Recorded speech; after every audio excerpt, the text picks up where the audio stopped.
جرأت کا نام ہے دیوبند والے، عالی مقام ہے دیوبند والے۔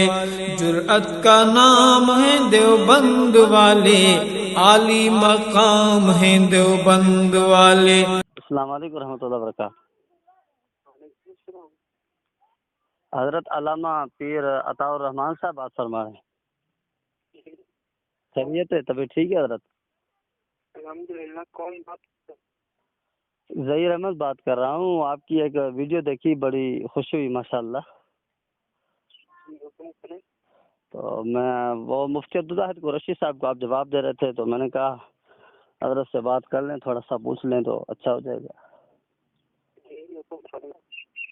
حضرت یہ جنازے کے بعد مروجہ دعا، یہ فرض ہے، واجب ہے، مستحب ہے، مباح کیا ہے؟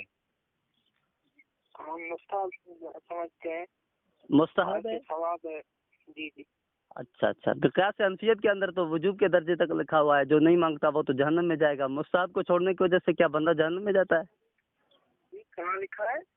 مقیاس حنفیت ہے، اور بہت ساری تمہاری کتب کے اندر لکھا ہوا ہے کہ جو دعا جنازے کے بعد کون سی میں لکھا ہوا ہے؟ جی مقیاس حنفیت کی تو بات کر رہا ہوں نا حضرت۔ نہیں، وہ کون سے تو کہاں لکھا ہوا ہے؟ جہاں جنازے کا بات ہے نا، وہیں پہ دیکھ لینا، اس میں آپ کو وہ حوالہ مل جائے گا۔ تو دوسری بات یہ ہے کہ وہ میں نے اور بات پوچھنی تھی کہ کسی کتاب میں کسی محدث مفسر نے یہ لکھا ہے کہ جنازے کے بعد مروجہ فوراً دعا مانگو۔ کوئی ایک حوالہ اگر ذہن میں ہو تو بتا دیں، کوئی مستند ویڈیو میں دے دی ہے، میں نے اس ویڈیو میں دے دی ہے۔ ایک بتا دیں۔ دیوبند کے جو سارے تھے ساریات، دیوبند کو چھوڑو نا، اناف کی بات کرو، بہت پرانے بزرگوں کی بات کرو۔ کسی نے لکھا ہے تو وہ بتا دو ہمیں، مہربانی ہوگی آپ کی۔ ہاں، میں نے حضرت مولا علی شیخ خدا کی بات کی ہے، اس سے بڑا کون سا بزرگ ہے آپ؟ کیا ہے وہ روایت پڑھو، وہ روایت پڑھو ذرا، مجھے پتا چلے۔ Hello hello hello. اچھا حضرت بات سنیں، آپ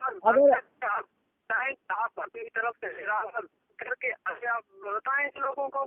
اچھا بات سنیں، وہ اگر بات سنیں حضرت، اگر آپ کو اگر صحابہ کرام سے بات سنیں نا، اگر صحابہ کرام رضوان اللہ علیہ اجمعین سے یہ چیز ثابت ہے